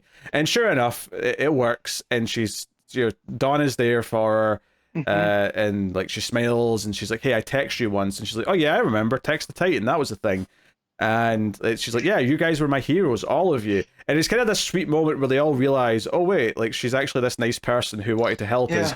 And then as soon as that happens, Dark Raven just comes through a portal and was like, Android, you're attacking my friends, and just like, in an instant like blasts her and blows her up into smithereens. Yeah, she puts like a force field around her and Venadia to keep the other Titans out on top of it. Yeah, because Donna tries to punch through it and she can't. Yeah, they're yelling stop, and Raven just kind of ignores them and kills her.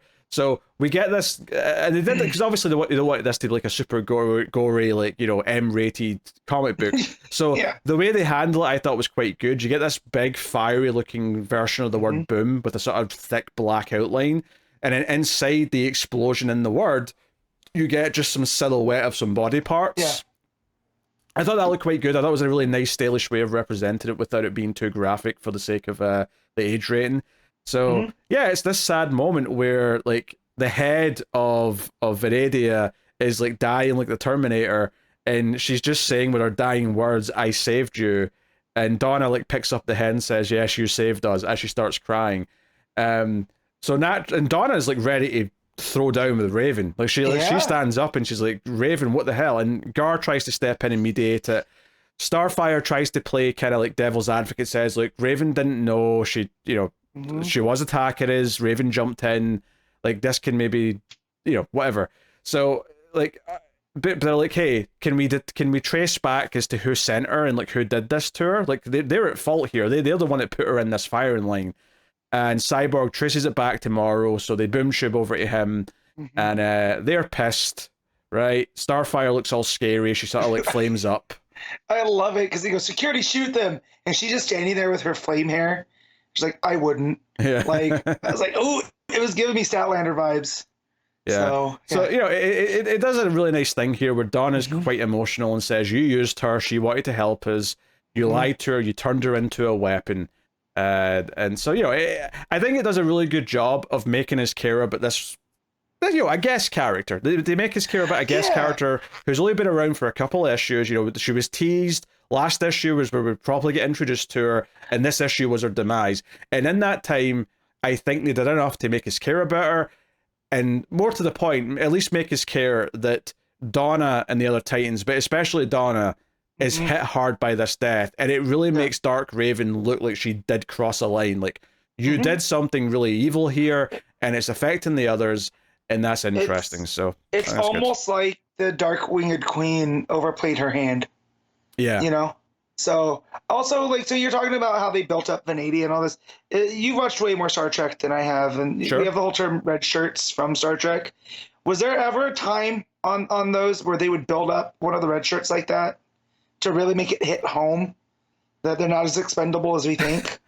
I mean, you wouldn't call them red shirts though, right? Like at that point, they're like an actual guest character because they've got a name and they're not just there to die instantly. The thing with the red shirts was they were literally they'd be basically just extra people that are standing behind Kirk who would die when the bad guy shoots at them, and that's it.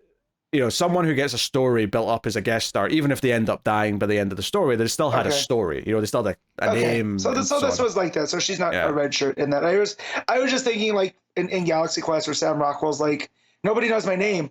I'm the red shirt. You know. Yeah, the joke is that he is a red shirt, but in that movie he is actually a main character. That's what makes it funny. Is that he's just worried that he's going to be killed off because that's what he's supposed to be. Right. And I was just getting some of those vibes that when you're talking about how they built it up and made us care. And I just wanted to make sure that no, red shirt is absolutely expendable. There's no build. They're just fodder to be. Red shirts are extras, right? In a movie or a TV show, there's absolutely extras. Okay. Gotcha. Whereas this is the proper character who is built up. They spend the time making us care so that her demise here has some impact and affects the rest of the team.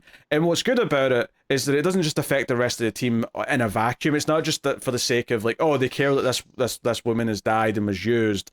It's been used to further the plot with Raven. The fact that Raven came in and was the one that did this to her is like furthering like that ongoing plot. So it has weight in the overall narrative and has a purpose on top of just working on its own. So I don't think this little arc has been I think Beast World was great. I think Titans since Beast World has been in an even better league than it was to start with. And it's still funny a lot of the time, which is great. It's still got good character moments, but it's handling this stuff really well. And even stuff like Gar, who hasn't lost, even though we know he's been kind of darkened by Raven, or the fake Raven. But like when Marvel's like, you can't be in here. He's like, you broke into our place first. Like, you know, Beast Boy's still getting his little arguments in with the villains, and I appreciate that. But yeah, Lucas Meyer's art, every single one of his Titans looks iconic. Like this is kind of what a Titans book should look like, and you can tell like he really cares. Yeah, this feels like an A-tier Titans book. Like way back at the start of Rebirth when we had the Titans book at the time, it was all right for what it was, but it was definitely a B-tier book. This feels like an A-tier Titans book, and like everything looks fantastic. All the characters look great in their own way, and because they all have their own, the green from Gar always stands out with the high contrast with the deep inks. Cyborg's got those steel sort of just light sort of purple hues to his steel chrome or whatever. Donna's got the deep black outfit with the stars. Starfire's obviously got the orange and purple that contrast really well together. Like everyone sticks out. And then Dick in this issue isn't even in his Nightwing outfit. He's just wearing a black Batman t-shirt with a yellow bat symbol. And honestly, it looks good. It does. Look, if I'm going to wear a Batman shirt, it's going to be that one. That one looks rad. Yeah. Like, the gold. But it's almost, you could almost also argue it's a Batgirl shirt, which is even funnier. Oh, yeah, you could because of the color scheme. Yeah, because of the color scheme. So like he's supporting his girls team. Because honestly, that's Cass's symbol. It's kind of neutral, to be honest. Like, it really just could be any Bat character. True. But when I think of the gold on the black, I think of Cassandra Cain. So I just think that's funny. I think of Classic Babs first. I know she's like purple and yellow these days, but Classic Babs, well, at least one version of Classic Babs. That's true with the blue cowl, right? Yeah. Like Batgirl Year One sort of era as well, or whatever. There's a few examples. Obviously, Steph I would associate more with the yellow, black, and purple as a color scheme. But anyway, good stuff. I really enjoyed this issue. I think this art's been great. I mean, and because I wasn't on the last show, so I didn't really get to talk about the last issue. But I kind of forgot about the thing with Dick Grayson until here. How he's kind of compartmentalized his brain.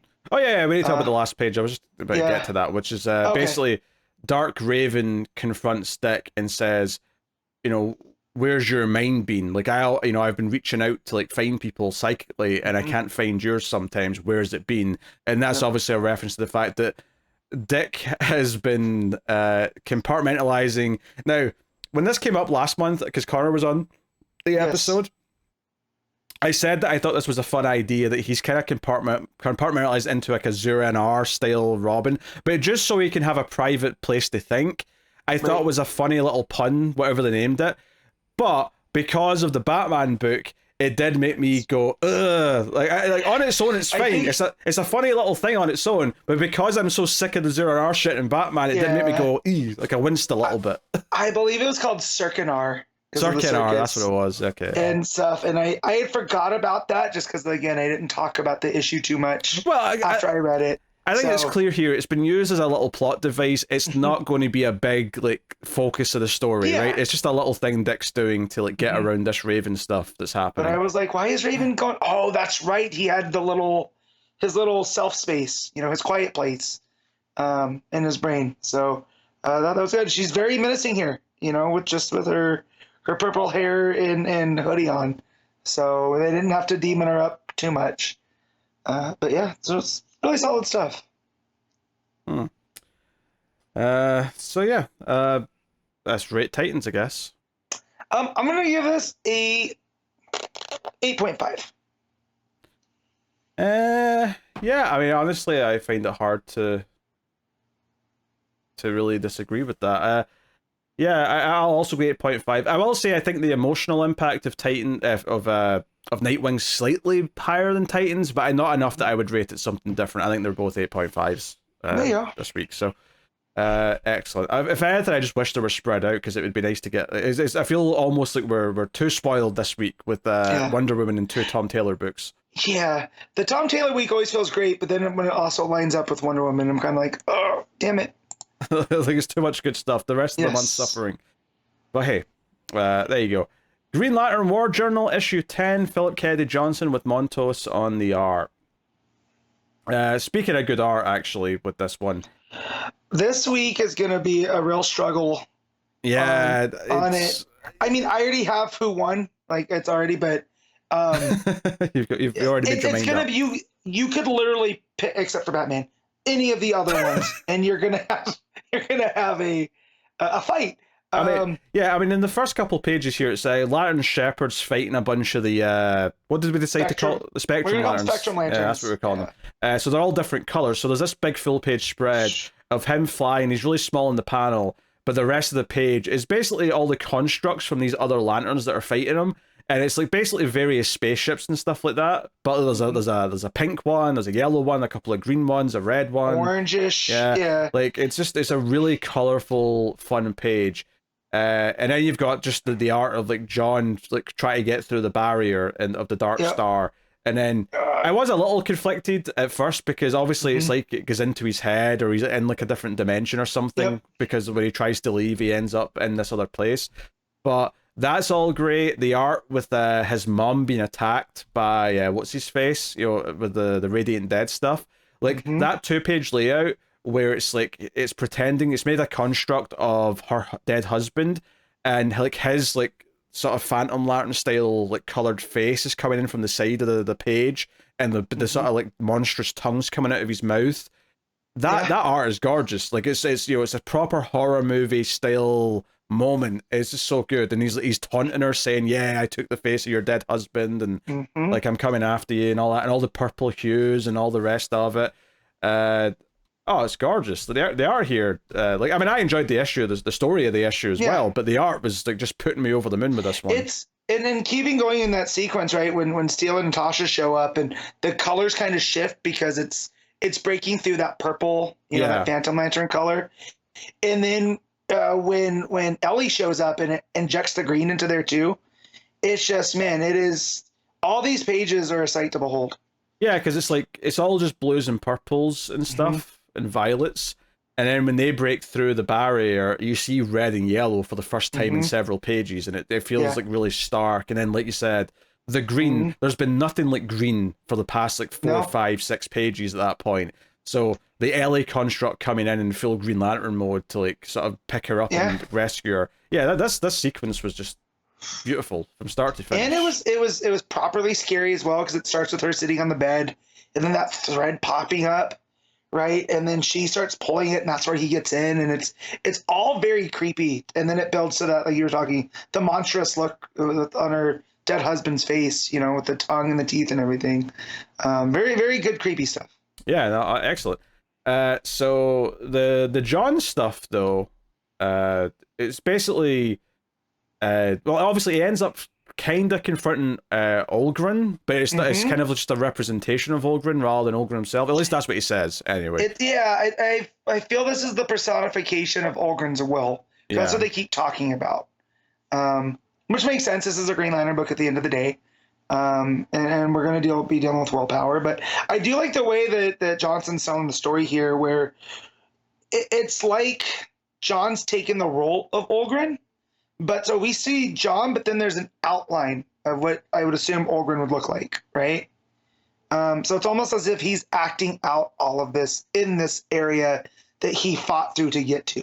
Yeah, it feels like there's like a sort of barrier between like where he is and the outside of like in space and time, and he's in this like this barrier, and it's like messing with his head and stuff. So presumably he's going to fight his way out of it. But we only have 2 issues left, so we'll see where everything goes. The final, or I don't know if it's the final scene, but the next scene is Shepard's been defeated by all these Spectrum Lanterns, and then we see a green box go around him, and you hear the voice coming from off page saying, "Hey, I'll take this one. You guys stay here and protect the barrier because no one can get away from Earth. And Earth's full of superheroes and stuff, so you need to stay here. I'll take him back to Oa for processing." And of course, I think it's pretty obvious to anyone reading this that this is going to be a good guy. This is going to be someone who's going to actually like take him somewhere else. And of course, the ending is that it's Guy Gardner, and he's like, "Let's go get John Stewart." So I'm sure you popped for your I did. The big Guy. Stupid smile on Guy's face because it's Shepard's looking at him upside down. So when we get that and Guy's carrying him in that box with the chain, and he's just got a big dumb smile on his face, I'm like, okay. Return to this form of Guy Gardner. I'm good. For a hot second, I thought it would be Jess because we know that she's doing that undercover stuff in Adams. So I thought, maybe this is how they'll cross them over a little bit. But I'm so happy with Guy because this is who Shepard was talking to, right? They set this up. They set Guy up for this book, so it made some sense that it was him. Yes. I too thought it could be Jess for a second because we know she's undercover, but clearly Guy's still on good terms, at least publicly, with the United Planets. Which I do like too, that in some of the runs is they make that Guy and John, because they're such an odd couple, they are kind of closer than Kyle and John or Kyle and Guy. So him showing up too, I do appreciate that relationship.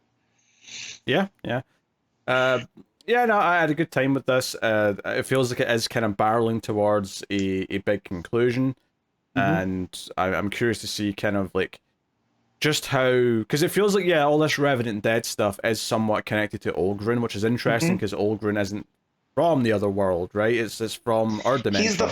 He's the first god, but from the first, he's not the first god. He's from the first world, right? Yeah. Which, if you're looking at the Jack Kirby stuff, Darkseid and Orion and all that stuff, that's the fourth world.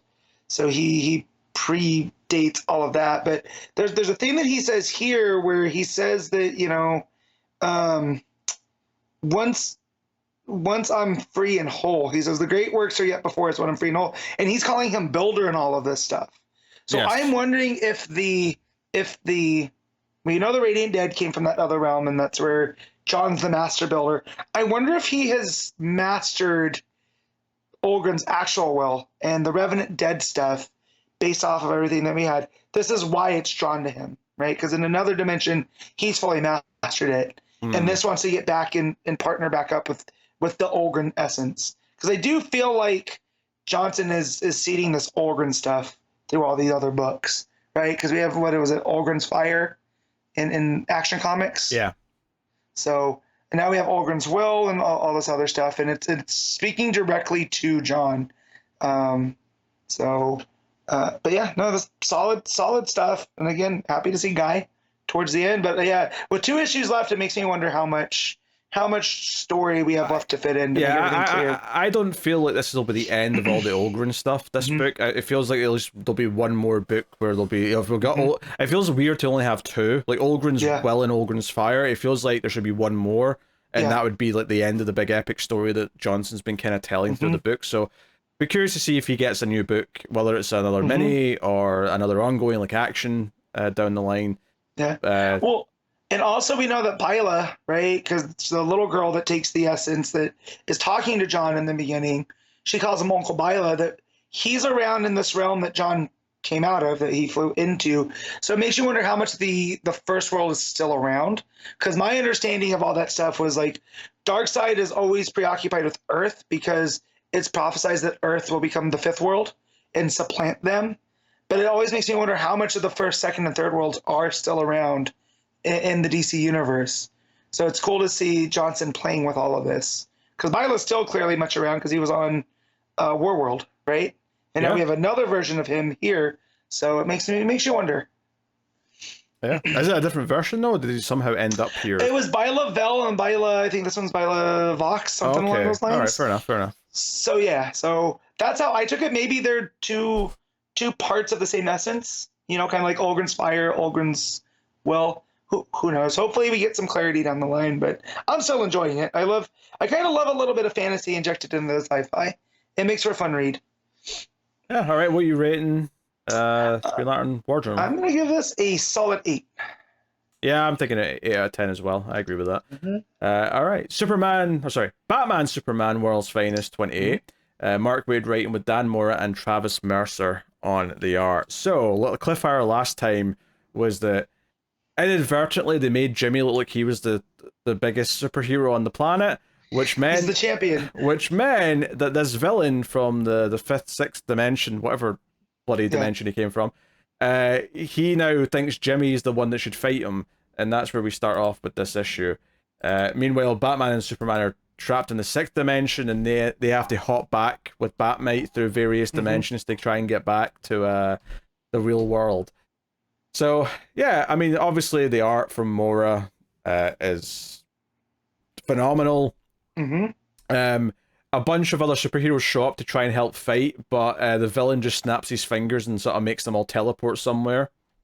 Outside of the city center where they're doing the fight. Yeah. Because later on we see that they're sort of outside a bubble that they're trying to get back in through. So that's all fine and well. Mixie wants to run away, but Robin basically keeps stopping him from saying his name backwards. And then Mixie transfers his power to Jimmy, so now Jimmy's an imp, and Mixie's just a sort of normal old dude. Yeah. I really wish they just would have made him Larry David, because that'd been so funny. I mean, he's only a few steps away from it, to be honest. Yeah, I know, but if we just outwardly, because it would make sense if, Mixie took a human form, it would be Larry David, because not that he's bothered by everything, right? But I feel without the fun of the powers, Mixie's very cranky. So, but yeah, so Jimmy gets to do a lot of fun stuff with the fifth dimensional powers, which I like. Yeah, he makes himself Superman at one point, but he's got an S and a J in his logo. Because he's Super Jimmy, I guess. Just it's all just an excuse to just mess around with stuff and do weird things. Whilst Batman and Superman are in the sixth dimension, because it's where everything happens at the same time, we get references to some other stories. Superman hears a future version of himself mention his son.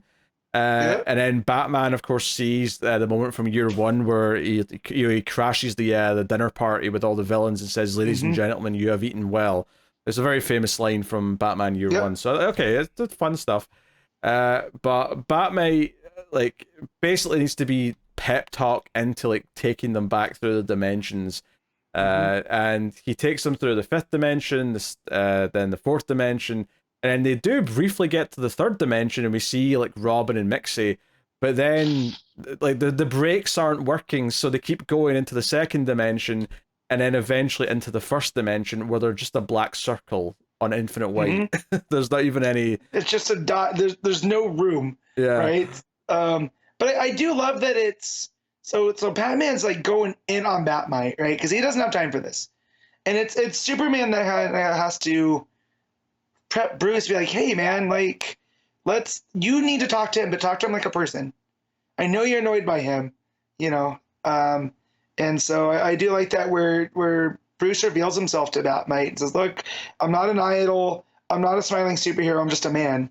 But he's like, I'm not colorful. It's not a colorful job anymore. It's not funny or silly, but it means everything to me. And that's what gets Batmite back up. It's that vulnerability from Bruce, and that's kind of spotted by Clark. He takes his cowl off to say all that as well, so he makes it more human. And he's like, hey, what about one last team up? And he's like, yes, sir. So we have that. We have Robin getting more and more frustrated by Mixie to the point where he says, I would happily trade you for 10 Batmites right now, Yeah. which I thought was a funny line.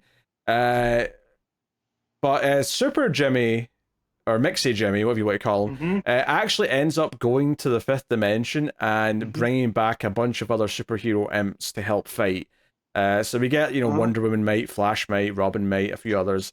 Aqua might been on the shark that's flying in midair. Yep. I did think was googly eyes. I love the. Yeah, that was especially funny. So yeah, a bunch of wacky stuff here. Funnily enough, though, so this all builds up. They're buying time until Superman and Batman get back, which they do, and the art there is really cool because you see them in the background ripping through reality, and they're 2D because they're coming from they're coming from the second dimension, so they're coming from 2 dimensions, so they look 2D behind the ripped open reality, but then in the foreground they're in full Dan Mora 3D art, which is cool. This all builds up effectively to a big joke where Batman and Superman are back, Robin's there, all the mates are there, and Superman's like, Batman's got a plan, don't worry, he's always got a plan, so now's a great time for him to tell us. And Batman stands tall and says, I know exactly how to defeat this asshole, this is what we have to do. And then the last page,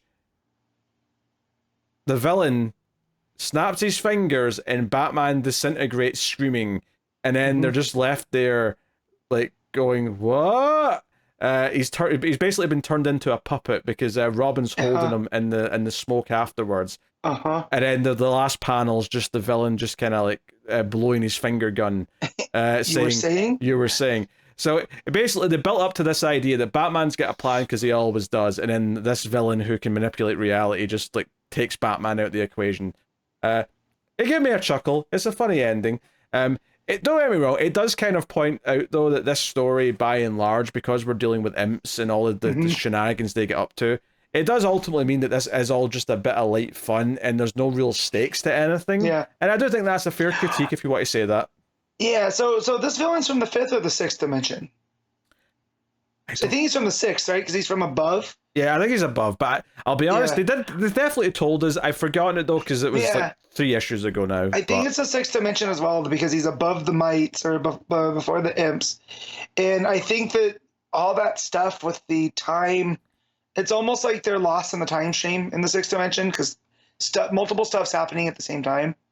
I wonder if that's the key to whatever this guy is, because they point out that he goes to dimensions below him to be the big dog, right? But ultimately he's just a bully because he doesn't have enough standing in the 6th realm. So I wonder if that's how this goes. There's going to be some kind of reveal Waid has about the 5th and 6th dimensions, Yeah, I don't know. I mean, it's a fun enough read. The art's really good. There's some jokes that make me chuckle.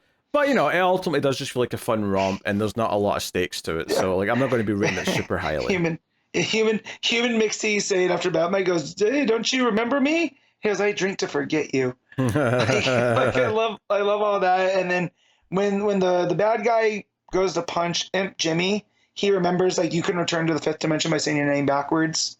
So he says his name backwards, and that's how he goes and gets the imps. I thought that was really clever and fun. This feels like the type of story that Waid's been wanting to tell with the 5th dimension and all that type of stuff for a while, because I feel like he has key points and moments in Superman and Batman's history he wants to play with a little bit. So yeah, a lot of fun though. But ultimately it feels kind of like fast food in that way.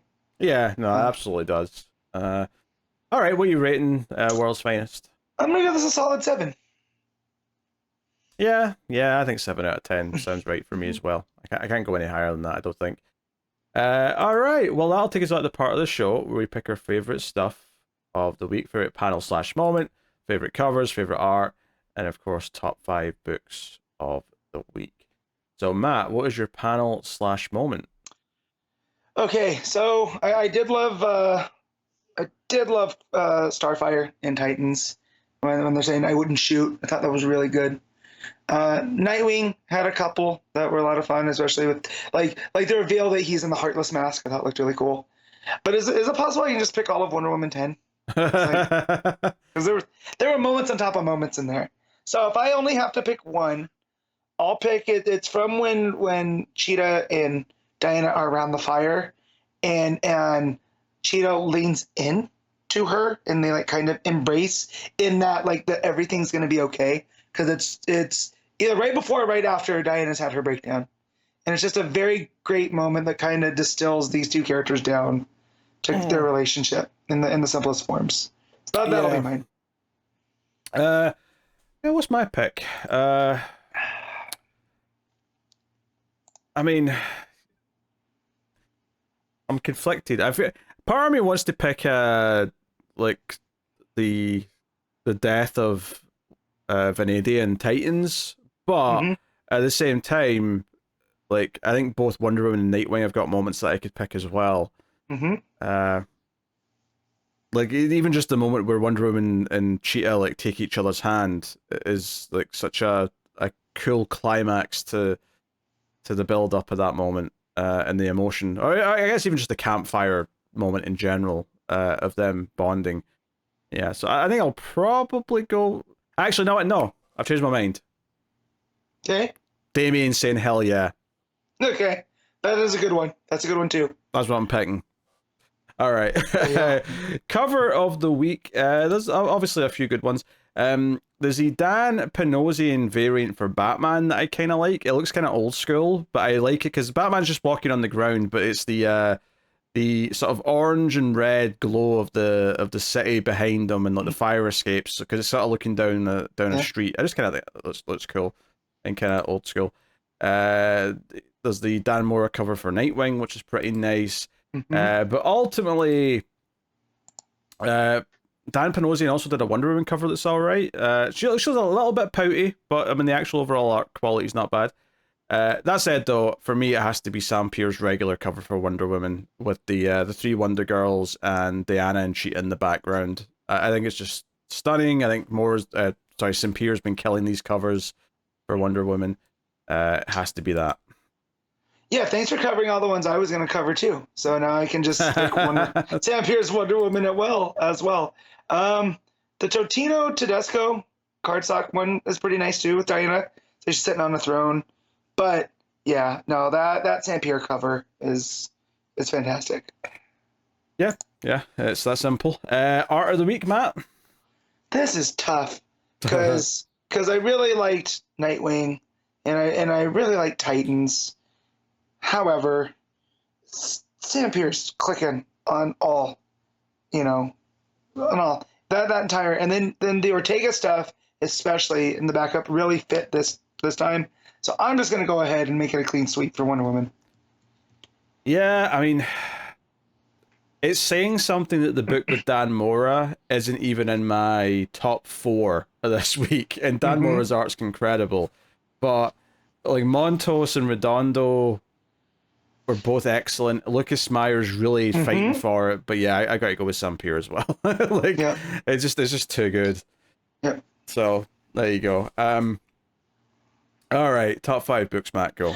All right, 1's gonna be Wonder Woman, 2 is Nightwing, 3 is Titans, 4 is War Journal, and 5 is World's Finest.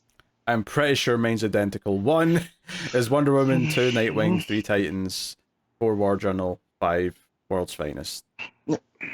I.e., not Batman. So, exactly. That is the top 5 for both of us this week.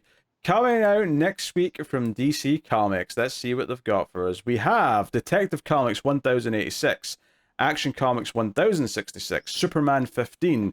I assume Superman was probably... I think you said it was pushed. No, it was, but I'm saying Superman should be read before Action because it was meant to be out a couple of weeks ago, presumably. Yeah, let's see. It'll say part whatever on here. Yeah, that's true. It'll just say part whatever in the front. You're right. No, it says Fall of the House of Brainiac. Blah blah blah. Superman's part 6. Yep. Right, and then Action is part. Action's first. Oh, Action got pushed then. Okay. I thought Superman was pushed, but I guess it was Action. All right, fair enough. So yeah, Action and Superman, and then we got Green Arrow 13, we got The Flash issue 10, we have Harley Quinn 41, we have Absolute Power Ground Zero issue 1, We didn't mention it, but all the books had previews for Yeah. Absolute Power at the back. I didn't read any of them because we're going to read it anyway, so no need. But yeah, so the Prelude Ground Zero issue is out next week, so we kind of get the first taste of the event. We got Batman Brave and the Bold 14, we got Power Girl 10, we have the Penguin issue 11, and we also have Zatanna Bringing Down the House issue 1, which is the Tamaki book, which we're looking forward to trying. There's Batman 89 Echoes issue 3 and Primer issue 4. So a stark contrast to week 4 from last month, where I only had 2 books. Because Action got pushed and because we have the event lead in and we have Zatanna, I actually have a healthy amount of books next week. So I have 9. even if I don't read Green Arrow, I have 8. So isn't Power Girl also optional? No. I mean, maybe we'll see how that stands. It's on you. It's on you. Yeah. You can read what you want, Matt. Yeah. I mean, here's the thing with the Flash. I've dug myself a hole, and now I feel like I have to. You've put your flag in and you've said that you're doing it. So you will be a massive hypocrite if you say you're dropping it now. Yes. So, I got to know. My curiosity always gets the better of me. Yeah. So yeah, no. Next week, let's look. I mean, House of Brainiac. We'll see how that goes. But I'm excited to see the teaser for Absolute Power, and I'm excited for the Zatanna book starring. And Penguin's been obviously great as his detective. So it should be a decent week at least next week. So we'll see how that goes. But yeah, that's pretty much the show. That's been episode 413.